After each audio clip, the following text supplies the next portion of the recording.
Assalamualaikum warahmatullahi wabarakatuh. Waalaikumsalam Ustaz. Kita mulakan dengan baca umum kita Al-Fatihah. A'udzubillahi minasyaitonirrajim. Bismillahirrahmanirrahim. Alhamdulillahirabbil alamin, arrahmanirrahim, maliki yaumiddin. Iyyaka na'budu wa iyyaka nasta'in. Ihdinas siratal mustaqim. Siratal ladzina an'amta 'alaihim ghairil maghdubi 'alaihim waladdallin. Amin. A'udzubillahi minasyaitonirrajim. Bismillahirrahmanirrahim. Alhamdulillahirabbil alamin, wassalatu wassalamu ala asyrofil anbiya'i wal mursalin wa ala alihi wa ashabihi ajma'in. Allahumma inna nas'aluka ridhaka wal jannah wa na'udzubika min sakhatika wan nar. Allahumma iftah 'alaina hikmataka wa nashur 'alaina min khazaini rahmatika ya arhamar rahimin. Rabbi shrah lana sudurana wa yassir lana umurana wa hlul 'uqdatam min lisanina yafqahu qawlana. Allahumma zidna ilma warzuqna fahma. Rabbana atina fid dunya hasanah wa fil akhirati hasanah wa qina azabannar. Sallallahu ala sayyidina Muhammad wa ala alihi wa sahbihi wasallam. Subhana rabbika rabbil izzati amma yasifun wa salamun alal mursalin. Alhamdulillahi rabbil alamin. Alhamdulillah, syukur kita kepada Allah SWT. Hari ini dapat kita berjumpa untuk kita melakukan satu pembelajaran, sesi PDPR di rumah. Walaupun di rumah kita dapat menjalankan sesi pembelajaran kita. Ini adalah minggu terakhir. Minggu ni adalah minggu terakhir sebelum kamu kembali semula ke sekolah. Jadi PDPR ni PDPR yang terakhir. Hari ini dan hari Jumaat nanti. Hari Rabu, hari Jumaat. Minggu ni ada minggu PDPR yang terakhir. Lepas ni kamu cuti seminggu, minggu depan cuti seminggu, kemudian datang semula ke sekolah. Jadi kita ada dua lagi lah perjumpaan dalam online. Papa hari Rabu dengan peninggal Islam hari Jumaat nanti. Minggu lepas hari Jumaat saya tak dapat online sebab ada majlis dekat sekolah. Ada majlis online dekat sekolah, jadi tak dapat online bersama kamu pada hari Jumaat minggu lepas. Hari ini kita akan bincangkan dalam bidang sirah dan tamadun Islam. Muka surat 145. Sirah dan tamadun Islam. Firman Allah Ta'ala dalam surah Al-Muddathir ayat 1 hingga 5. A'udzubillahi minasyaitonirrajim. Ya ayyuhal muddathir qum fa'anzir wa rabbaka fakabbir wa thiyabaka fatahhir wa rujza fahjur. Wahai orang yang berselimut, bangunlah serta berilah peringatan dan amaran kepada umat manusia dan Tuhanmu, maka ucaplah dan ingatlah kebesarannya dan bersihkanlah pakaianmu dan tinggalkanlah perbuatan yang keji. Jadi ini surah Al-Muddathir. Allah Ta'ala perintahkan pada baginda Nabi Muhammad SAW untuk menyampaikan dakwah kepada umatnya, umat manusia, untuk membimbing mereka ke arah kebenaran. Baik, kita lihat tajuk pelajaran yang ke-20, terbitnya Farjah Dakwah. Terbitnya Farjah Dakwah. Untuk kita lihat objektif. Objektifnya ialah nanti bila kamu telah selesai dalam subjek ini, dalam tajuk ni dapat menjelaskan dakwah Rasulullah SAW secara sulit dan secara terang-terangan serta hikmahnya, apa hikmah dia, dan dapat menerangkan faktor dan bentuk penentangan yang dihadapi oleh Rasulullah SAW. Dan untuk amalan kamu yang kamu dapat amalkan nanti ialah menyantuni setiap individu tanpa mengira agama dan bangsa dalam kehidupan, cara beradat dan istiqamah. Okey, terus kepada pelajaran kita. Pelajaran ke-20, terbitnya Fajar Dakwah. Dakwah secara sulit. Dakwah Rasulullah SAW bermula apabila turunnya wahyu daripada Allah Ta'ala dalam surah yang saya baca tadi, surah Al-Mudaththir ayat 1 hingga 5. A'udzubillahi minasyaitonirrajim. Bismillahirrahmanirrahim. Ya ayyuhal mudaththir qum fa'anzir wa rabbaka fattahhir. Wa rabbaka fakabbir. Wa thiyabaka fatahhir. Wa rujza fahjur. Wahai orang yang berselimut, bangunlah serta berilah peringatan dan amaran kepada umat manusia dan Tuhanmu, maka ucaplah dan ingatlah kebesarannya dan bersihkanlah pakaianmu dan tinggalkanlah perbuatan yang keji. Kemudian Rasulullah SAW melaksanakan tugas dakwah secara sulit terlebih dahulu. Peringkat sulit ini bagi dia menyeru kepada keluarganya yang terdekat dan juga para sahabatnya yang rapat. Antara orang yang memeluk Islam termasuklah daripada kalangan keluarganya, iaitu isterinya baginda sendiri, iaitu Sayyidatina Khadijah radhiyallahu anha, Ali bin Abi Thalib sepupunya, Zaid bin Harisah pembantu baginda Nabi sallallahu alaihi wasallam. Kemudian diikuti oleh sahabat karibnya Abu Bakar Siddiq. Kemudian daripada Abu Bakar dapat mengislamkan Uthman bin Affan. Abu Bakar dapat mengajak Uthman bin Affan dan juga Abdurrahman bin Auf untuk memeluk Islam. Kemudian dakwah secara sulit ini berjalan selama 3 tahun. Dalam tempoh tersebut, umat Islam berjumpa dan solat secara sembunyi-sembunyi di lorong atau di lembah yang jauh daripada pengetahuan umum. Pusat penyebaran Islam pada masa itu di rumah Al-Arqam bin Abi Al-Arqam. Itu dakwah Nabi SAW secara sulit, secara rahsia, sulit ataupun secara rahsia. Kemudian dakwah Nabi secara terang-terangan pula. Dakwah Nabi secara terang-terangan kepada kaum kerabat baginda dan juga kepada kaum masyarakat umum, awam. Dalilnya dalam surah Asy-Syu'ara ayat 214. A'udzubillahi minasyaitonirrajim wa anzir 'ashiratakal aqrabin, dan berilah peringatan serta amaran kepada kaum kerabatmu yang terdekat. Dalil ayat Quran menyatakan supaya menyeru kepada masyarakat awam. Firman Allah Ta'ala dalam surah Al-Hijr ayat 94. A'udzubillahi minasyaitonirrajim. Fasda' bima tu'maru wa a'rid 'anil musyrikin. Oleh itu, sampaikanlah secara berterus terang apa-apa yang diperintahkan kepada kamu, wahai Muhammad SAW, dan janganlah engkau hiraukan bantahan dan tentangan kaum musyrikin itu.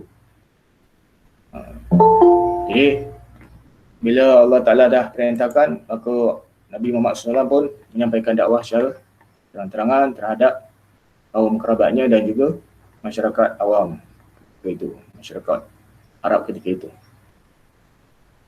Strategi dakwah Rasulullah ada 4.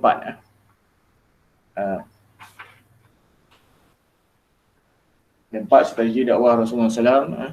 Yang pertama, ucapan awam. Ucapan awam itu bagi dia naik ke Bukit Sofa. Di Mekah tu ada satu bukit, nama dia Bukit Sofa. Nabi naik ke Bukit Sofa dan mengajak masyarakat Mekah beriman kepada Allah SWT dan meyakini hari kiamat. Kemudian strategi dakwah yang kedua, Nabi mencari sokongan.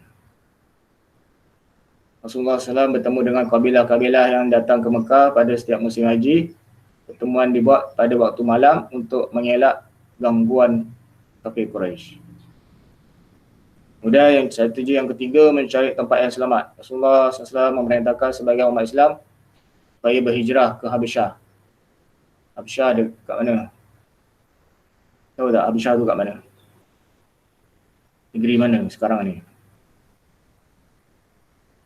Habasyah adalah negara yang aman dan mempunyai raja yang baik. Habasyah ni dekat benua Afrika. Habasyah ni dekat benua Afrika. Negara Arab juga tapi dia kat benua Afrika sana. Orang kulit hitam. Tapi raja di negeri Habasyah tu adalah seorang raja yang baik. Dan dia menerima kedatangan umat Islam yang berhijrah ke Habasyah. Yang keempat, mengadakan jamuan. Rasulullah SAW menjemput seluruh keluarga Bani Muttalib ke jamuan makan dan kemudian menyampaikan ajaran Islam kepada mereka. Rasulullah buat jamuan keluarga kalangan Bani Muttalib dan Nabi menyampaikan dakwah kepada mereka. Itu strategi Rasulullah SAW. Ada 4. Strategi dakwah Rasulullah SAW. Kemudian kita lihat seterusnya hikmah strategi dakwah. Dakwah ialah tugas Rasulullah SAW. Melalui dakwah, ajaran Islam dapat disebarkan kepada seluruh manusia. Dakwah yang dilakukan oleh Rasulullah SAW bukan saja melalui kata-kata tapi juga melalui tingkah laku dan akhlak yang mulia. Bukan saja Rasulullah berdakwah dengan perkataan, ucapan, tapi Rasulullah juga berdakwah dengan tingkah laku, akhlak. Akhlak yang mulia, contoh teladan. Rasulullah SAW melaksanakan dakwah secara terancang dan berstrategi. Antara hikmah strategi dakwah Rasulullah SAW termasuklah secara sulit. Dakwah Rasulullah secara sulit iaitu memantapkan akidah umat Islam yang masih baru dengan ajaran Islam. Rasulullah SAW melakukan dakwah secara sulit supaya akidah umat Islam ketika itu dapat dimantapkan, dapat dikuatkan. Dan memastikan ajaran Islam dapat diterima tanpa gangguan, supaya tidak diganggu oleh orang musyrikin Mekah ketika itu. Dan untuk kemaslahatan dan menyelamatkan nyawa umat Islam yang menjadi penggerak dakwah supaya tak dibunuh. Umat Islam, orang Islam yang orang Arab yang memeluk Islam ketika itu supaya selamat tak dibunuh oleh musyrikin Mekah ketika itu. Sebab itu dakwah dijalankan secara rahsia, sulit. Kemudian apakah hikmah dakwah secara terang-terangan? Supaya menyuntik semangat dakwah dalam diri umat Islam. Menimbulkan rasa tanggungjawab umat Islam untuk menegakkan syiar Islam dan kemaslahatan untuk menyelamatkan nyawa umat Islam yang menjadi penggerak dakwah. Ke surat 149, tengok. Faktor penentangan kaum musyrikin. Faktor penentangan kaum musyrikin.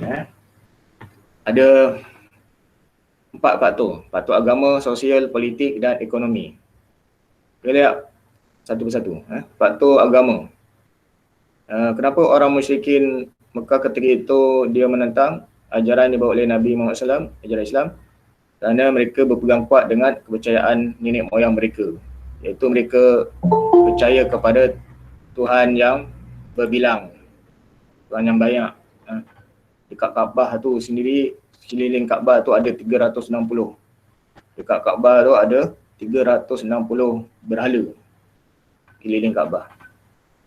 Sebab tu kamu dalam matematik satu bulatan berapa ukuran dia? Berapa lilit satu bulatan? 360 darjah kan? Mungkin diambil daripada bilangan berhala dalam ketika berhala di keliling Kaabah tu, 360 bilangan tu. Wallahu a'lam. Mereka menolak keesaan Allah Ta'ala. Mereka menafikan hari kebangkitan. Faktor yang kedua, faktor sosial. Mereka berpegang kuat dengan semangat perkauman. Semangat perkauman dan mengamalkan perhambaan. Oleh itu, mereka menolak persamaan taraf dan keadilan masyarakat yang dibawa oleh Islam. Nabi Muhammad SAW, dia menolak ajaran Islam, dia tidak bersifat perkauman. ajaran Islam dia menghapuskan perhambaan. Jadi masyarakat Arab jahiliah ketika itu tidak mahu ajaran yang dibawa oleh Nabi sebab agama Islam itu agama yang menolak perkauman dan juga menolak sistem perhambaan. Jadi kalau mereka menerima Islam nanti hilang dia punya sifat perkauman mereka ataupun tak ada lagi sistem apa. Dari faktor politik pula, pertama golongan bangsawan, orang yang kaya. Mereka menolak ajaran Islam yang dibawa oleh Nabi Muhammad SAW sebab mereka tak nak hilang kuasa.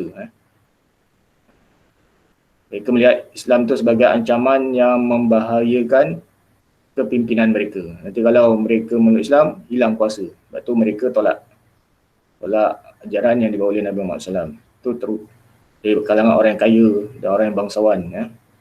Kemudian faktor yang keempat, dari sudut ekonomi. Maksudnya dari kalangan orang yang pengusaha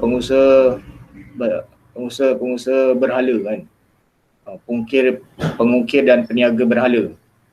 Mereka menolak ajaran yang dibawa oleh Nabi Muhammad SAW sebab apa? Sebab nanti hilanglah sumber ekonomi mereka kan. Nanti mereka tak dapat jual berhala, mereka tak ada orang beli berhala mereka. Jadi mereka menolak ajaran yang dibawa oleh Nabi. Sebab ajaran Islam menghapuskan apapun juga penyembahan bentuk berhala. Ajaran Islam mengesahkan Allah SWT.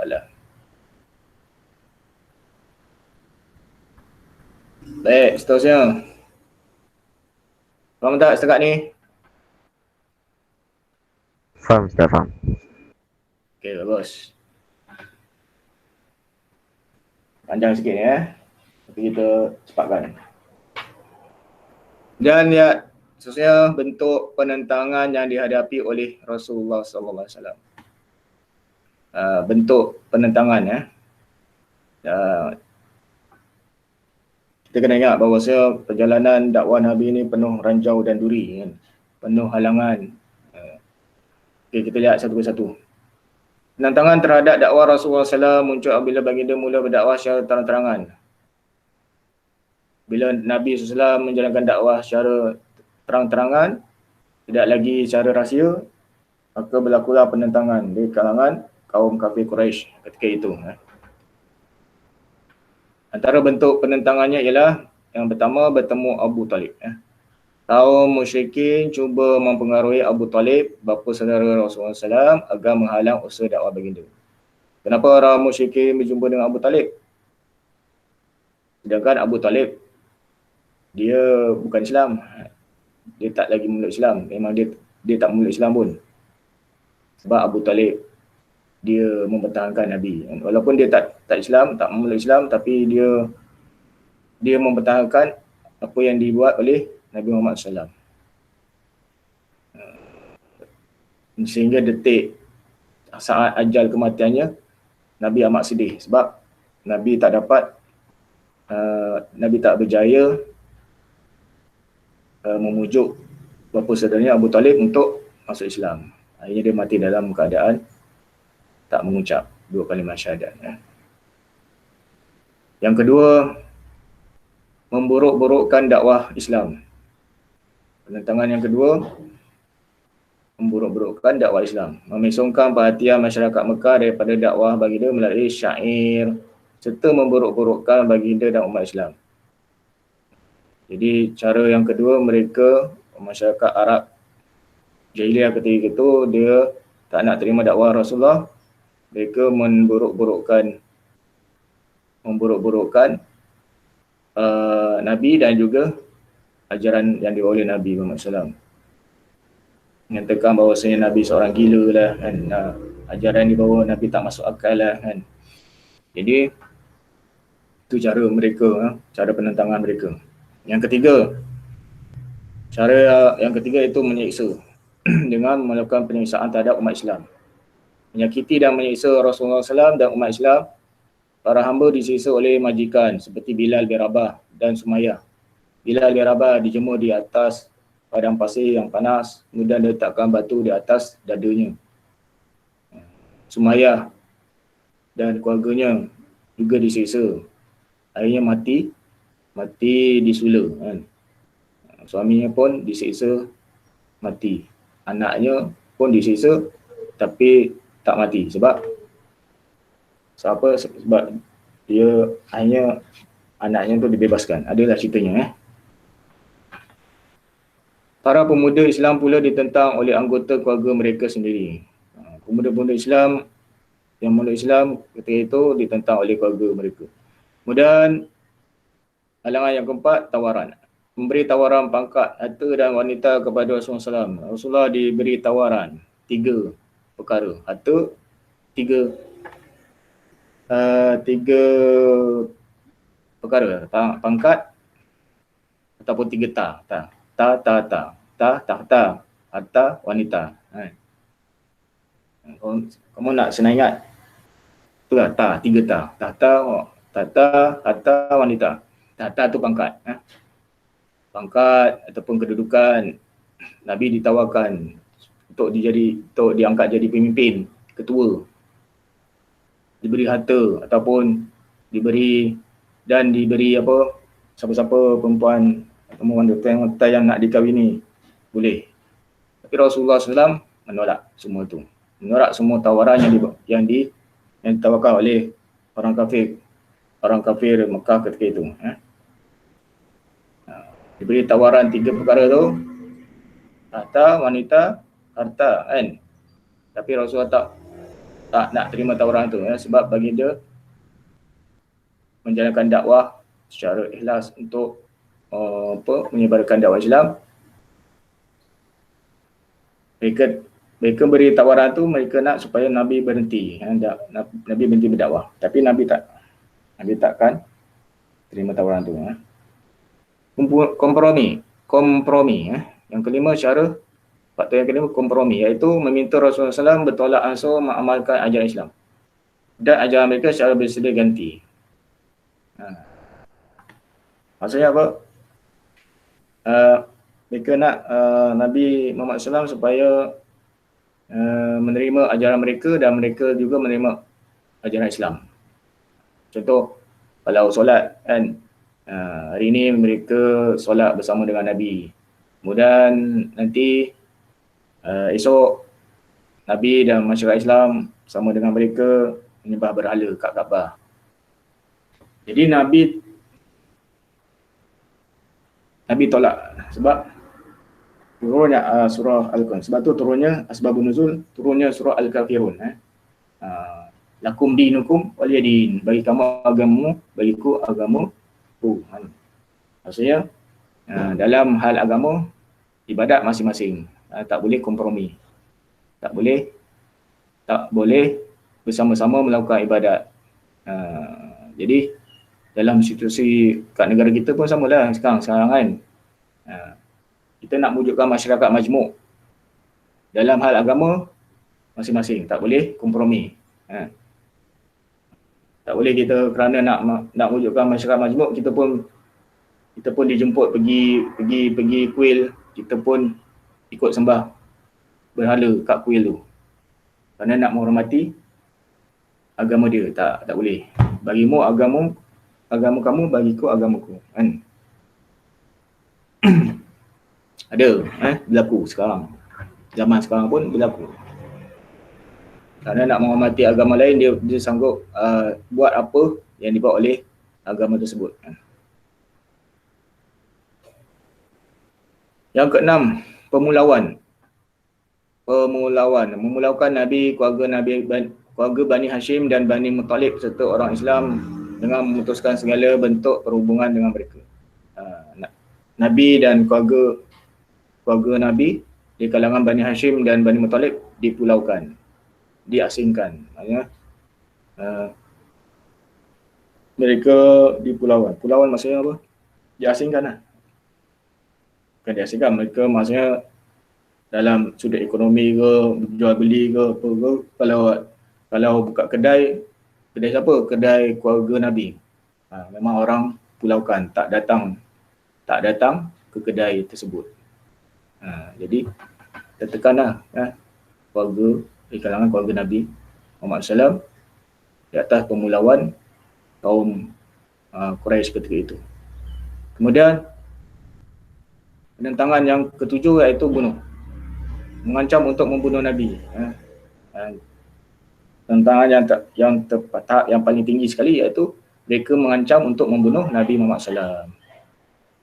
Sehinggalah akhirnya turun wahyu untuk supaya Nabi berhijrah ke Madinah. Spiritual ilmu, ucapan Rasulullah SAW kepada Abu Talib. Ini ketika mana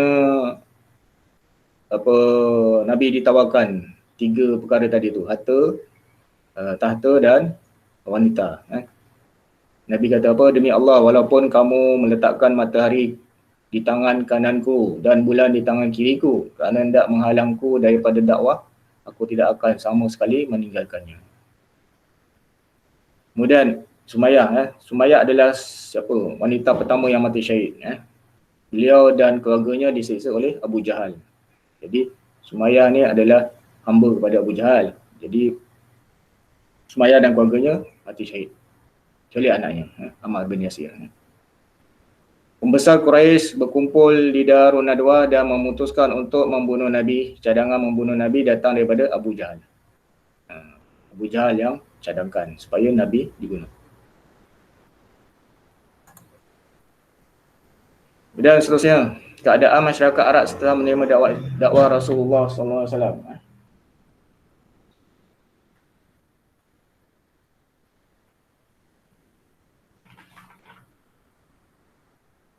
Okey, sikit lagi. Okey, keadaan masyarakat setelah menerima dakwah Rasulullah SAW. Kedatangan Islam telah mengubah struktur masyarakat Arab berdasarkan prinsip semua manusia sama di sisi Allah SWT. Semua manusia dalam Islam, semua manusia sama. Dia kaya ke, miskin ke, bangsawan ke, ataupun orang biasa ke, sama. Yang membezakan antara kita, antara sama manusia itu adalah ketakwaan dia kepada Allah SWT. Jadi berlaku perubahan terhadap masyarakat ketika itu dari sudut akidah, akhlak dan syariat. Sudut akidah apa? Iaitu mereka meninggalkan kepercayaan syirik. Syirik iaitu menyekutukan Allah Ta'ala kepada mentauhidkan Allah Ta'ala, mengesahkan Allah Ta'ala. Dan mengakui bahawa Nabi Muhammad SAW adalah pesuruh Allah. Kemudian hanya Allah sahaja Tuhan yang disembah dan menjadikan tempat mengharap suatu hajat. Dari sudut akhlak pula, meninggalkan akhlak yang keji kepada akhlak mulia, jaga hubungan baik dan harmoni dengan Allah dan juga sama makhluk. Menghapuskan semangat perkauman dan mewujudkan persaudaraan yang menjadikan umat Islam hidup saling menghormati dan kasih sayang. Dari segi syariat, iaitu hidup berlandaskan panduan daripada Al-Quran dan Sunnah. Hukum yang diamalkan ini melara hak individu dan masyarakat. Seterusnya, faktor kejayaan dakwah Rasulullah. Ada 4 faktor. Faktor yang pertama, keunggulan akhlak Rasulullah sallallahu alaihi wasallam. Rasulullah ni mempunyai akhlak, Rasulullah SAW mempunyai akhlak yang tinggi, akhlak yang terpuji. Sehingga baginda Nabi sallallahu alaihi wasallam digelar dengan gelaran Al-Amin. Al-Amin. Al-Amin maksudnya yang jujur, Kepribadian yang unggul ini menjadikan masyarakat Arab tertarik kepada seruan baginda. Jadi akhlak Nabi, faktor kejayaan antaranya sebab akhlak Nabi yang mulia. Yang kedua, keadilan dan persamaan dalam Islam. Ajaran Islam yang membawa keamanan dan kesejahteraan. Sebagai contoh, keadilan dan persaudaraan dalam Islam dapat memelihara hak setiap individu. Dalam Islam, keadilan itu diutamakan. Keadilan dan persamaan dalam Islam. Semua manusia sama. Yang membezakan adalah nilai ketakwaan dalam diri dia kepada Allah SWT. Itu ya, bila dakwah Rasulullah yang pertama secara sulit tadi, secara rahsia, ramai di kalangan yang memeluk Islam di kalangan hamba kan, orang miskin kan, hamba. Sebab apa? Sebab uh, mereka mereka memeluk Islam, kita tahu sebab tak ada persamaan. Bukan tak ada persamaan, semua manusia ni sama, tak ada tak ada kasta kan, tak ada kasta, tak ada siapa yang lebih mulia, kedudukan mana yang lebih tinggi, anak raja ke anak hamba. Tak, dalam Islam semua manusia sama. Yang membezakan adalah nilai ketakwaan dalam diri dia terhadap Allah SWT. Ketiga, kebijaksanaan Rasulullah SAW. Baginda sentiasa berfikir positif dan yakin dengan kejayaan Islam dan dakwah secara teratur dan strategi. Kebijaksanaan Rasulullah SAW berjaya menjadikan Islam berkembang dengan sempurna. Yang keempat, semangat jihad. Semangat jihad yang tinggi. Semangat jihad maksudnya daya juang, perjuangan. Umat Islam mempunyai keyakinan dan semangat jihad yang tinggi. Mereka sangat yakin pada Allah dan hari akhirat, menyebabkan mereka sanggup menghadapi pelbagai rintangan untuk mempertahankan akidah. Semangat jihad yang tinggi seperti yang ditunjukkan oleh Bilal bin Rabah kan, Sumayyah. Bilal bin Rabah walaupun diseksa di padang pasir panas terik, ditindih lagi dengan batu kan, sampai dia tak boleh nak bernafas kan. Dia tetap tak meninggalkan ajaran yang dibawa oleh Nabi Muhammad SAW. Dia tetap dengan ajaran Islam. Begitu dia semayah, tetap dengan ajaran Islam, mentauhidkan Allah Ta'ala, walaupun disuruh untuk meninggalkan agama Islam, disuruh oleh Abu Jahal supaya menyembah berhala, dia tetap dengan ajaran yang dibawa oleh Nabi Muhammad SAW. Akhirnya mati dibunuh. Kamu boleh lihat nanti dalam video klip dia, lakonan. Rasa kalau sempat lah. Kalau tak sempat, kamu boleh tengok sendiri. Boleh tayang sendiri dekat YouTube tu ada. Sumayyah. Tayang Sumayyah.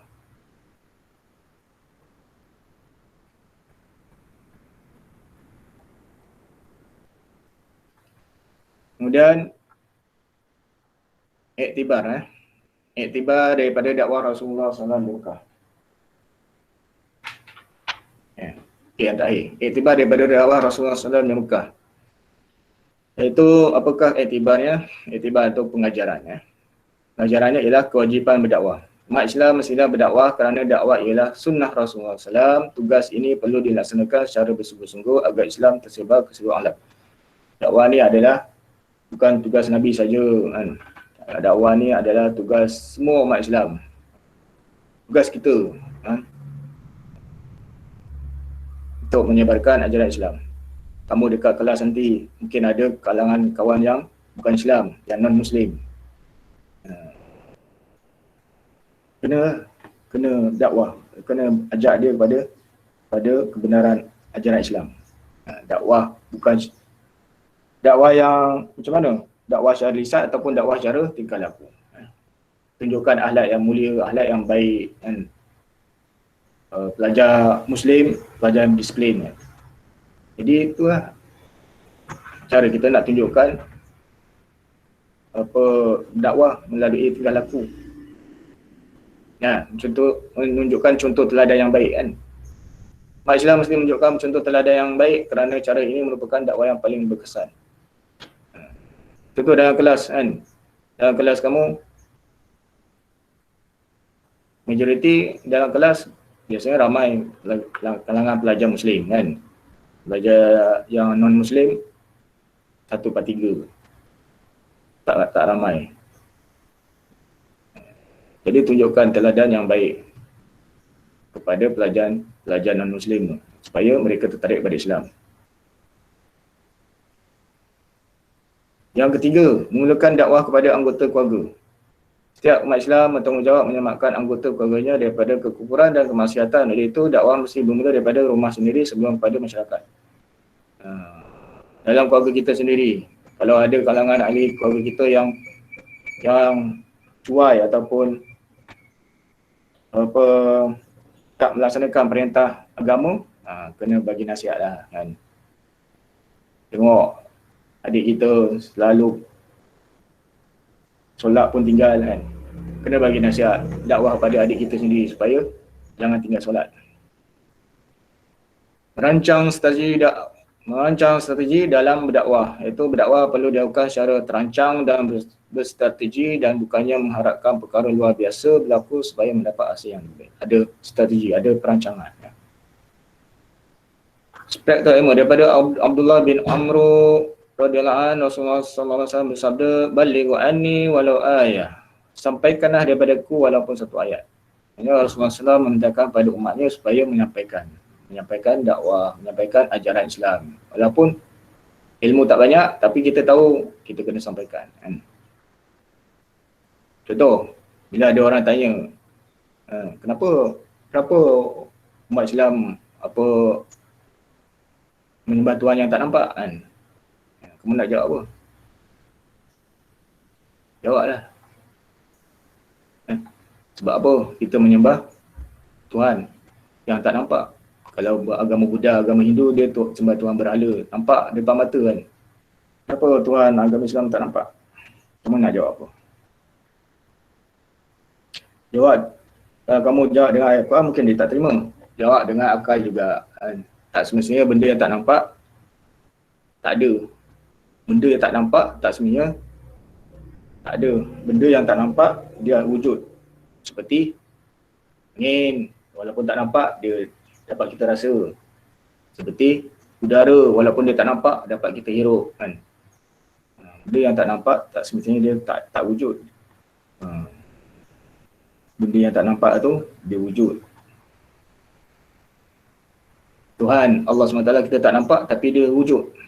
Dia tak boleh nampak dengan mata kepala kita, tapi dia boleh dilihat dengan mata hati kita. Okey, aspek ilmu. Pepatah Arab ada menyatakan lisanul hal afsahu min lisanil maqal. Teladan lebih berkesan daripada ucapan. Contoh teladan, tingkah laku yang baik, dakwah secara tingkah laku ni lebih berkesan daripada kita bercakap. Kita buat perkara yang baik, orang nampak kita melakukan perkara yang baik, itu lebih berkesan. Dakwah secara hal, maksudnya tingkah laku, melalui akhlak yang baik. Okey, pukul 10, pukul 11 dah. Lebih masa. Okey. Latihan penilaian ya. Nanti Tobi modul. Dalam modul ni, kamu jawab soalan modul ni. Surat berapa? Pelajaran 20 Pelajaran 20 muka surat 69. Muka surat 69 jawab soalan modul ni muka surat 69. Boleh? Itu saja tugasan yang saya nak kamu buat. Jawab dalam soalan modul muka surat 69. Faham? Ada soalan? Faham Ustaz. Ada soalan sebelum kita tutup? Tak ada. Tak ada ya? Okey. Jangan lupa isi kehadiran. Saya dah bagi link kehadiran tu. Saya bagi balik siapa yang belum dapat tadi. Okey. Kita dengan tasbih farah dan surah Al-As. Subhanakallahumma wa bihamdika asyhadu an la ilaha illa anta astaghfiruka wa atubu ilaik. Bismillahirrahmanirrahim. Wal 'asri innal insana lafi khusr illa allazina amanu wa 'amilus salihati wa tawassaw bil haqq wa tawassaw bis sabr. Sadaqallahu azim. Sekian. Assalamualaikum warahmatullahi wabarakatuh. Waalaikumsalam warahmatullahi wabarakatuh Ustaz. Jumpa lagi. Okay. Ustaz.